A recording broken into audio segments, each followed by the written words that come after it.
வணக்கம். பரபரப்பு மீடியா செய்திகளுக்காக நான் நிரூஷன்.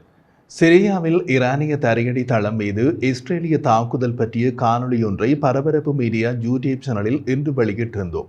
எம்மிடம் வேறு தகவல்களும் உள்ளன, அவற்றை உறுதி செய்த பின் வெளியிடுவோம் என்றும் குறிப்பிட்டிருந்தோம். அவை உறுதி செய்யப்பட்டு விட்டன. இதோ அந்த விவரங்கள். இஸ்ரேலிய தாக்குதலில் நிஜமான அடிப்படை கூறு பற்றிய ரகசியம் வெளியாகுவதற்கு முன்னதாக இந்த வார தொடக்கத்தில் சிரியாவின் மஸ்தியாப் நகரில் என்ன நடந்தது என்பது பற்றிய அறிக்கைகள் அதை அந்த தளத்தில் நடந்த மற்றொரு விமான தாக்குதலாக முன்வைத்தன. சிரிய மனித உரிமைகளுக்கான சிரிய கண்காணிப்பு அமைப்பு SOHR குறுகிய மற்றும் நடுத்தர அளவிலான துல்லியமான ஏவுகணைகளை தயாரிக்கும் ஒரு அறிவியல் ஆராய்ச்சி நிறுவனத்தை கொண்ட பகுதியில் விமான தாக்குதல்கள் நடந்ததாக கூறியதாக அமெரிக்க இஸ்ரேலிய ஊடகங்கள் கூறியதோடு நிறுத்தி கொண்டன. தரையிறக்க கமாண்டோ தாக்குதல் பற்றி சுமார் ஒரு வாரத்திற்கு யாரும் வாய் திறக்கவில்லை. எல்லாமே ஒரு ஒருங்கிணைப்பு தான். தாக்குதலில் பயன்படுத்தப்பட்ட ஹெலிகாப்டர்களை அப்பகுதி மக்கள் அறியாமல் காணொளி எடுத்தனர்.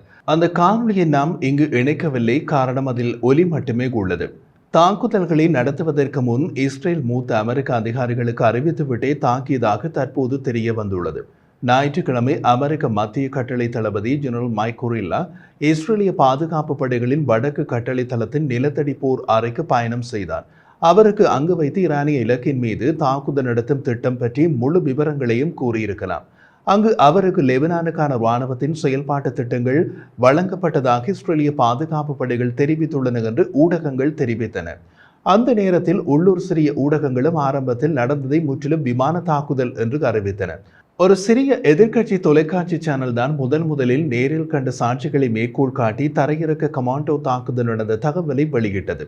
அந்த தொலைக்காட்சி செய்தியின்படி இது சுமார் 11 மணிக்கு தொடங்கியது என்று உள்ளூர் நேரப்படி 3:30 மணிக்கு மத்திய கிழக்கு ஆராய்ச்சியாளர் ஈவா ஜே கோலூரியோடிஸ் ட்விட்டரில் தெரிவித்தார். மேற்கு மற்றும் மத்திய சிரியாவில் வசிப்பவர்கள் சிரிய லெபனான் எல்லைக்கு அருகில் உள்ள மஸ்தியா பகுதியின் திசையில் பெரும் எண்ணிக்கையிலான பெரிய வெடிப்புகளின் சத்தத்தை கேட்டதாக அவர் எழுதினார்.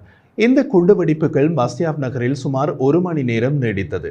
அதன்போது இஸ்ரேலிய சிறப்பு படைகள் ஈரானிய தரையடி தளத்திற்குள் நுழைந்து முக்கியமான உபகரணங்கள் மற்றும் ஆவணங்களை பெற முடிந்தது.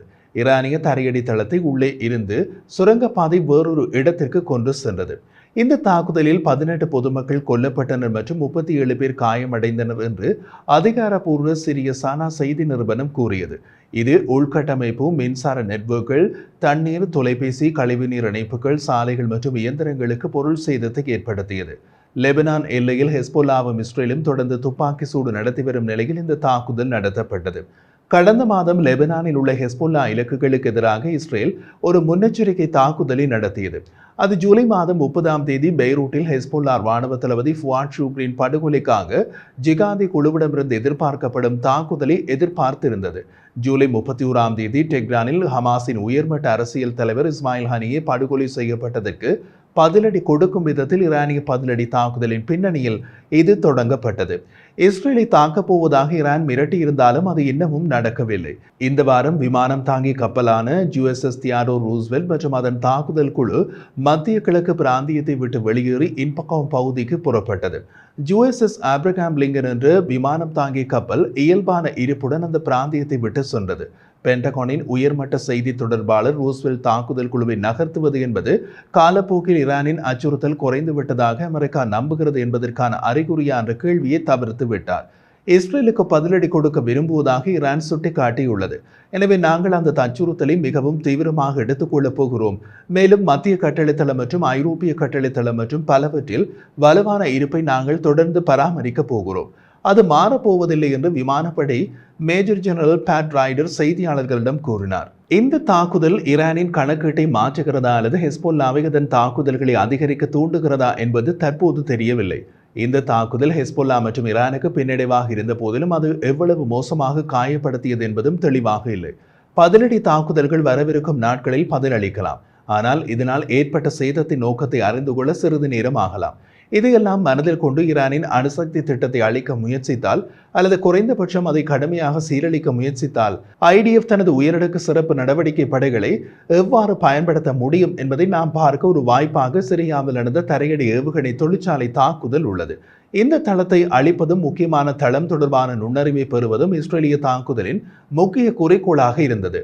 தளம் தொடர்பான நுண்ணறிவை பெறுவதற்கே சிரியாவில் தரையடி ஏவுகணை தொழிற்சாலை தாக்கப்படுவதற்கு முன் அங்கிருந்த ஆவணங்களை இஸ்ரேலிய அதிரடிப்படை கைப்பற்றி தம்முடன் எடுத்துச் சென்று விட்டது என்று எடுத்துக் கொள்ளலாம். எதிரியின் பகுதியில் ஆழமான மிகவும் கடினமான தளங்களை கூட அணுகும் திறனை பற்றி ஈரானுக்கு ஒரு தெளிவான செய்தியை அனுப்புவதும் இஸ்ரேலிய செயல்பாட்டின் ஒரு காரணியாக இருந்தது.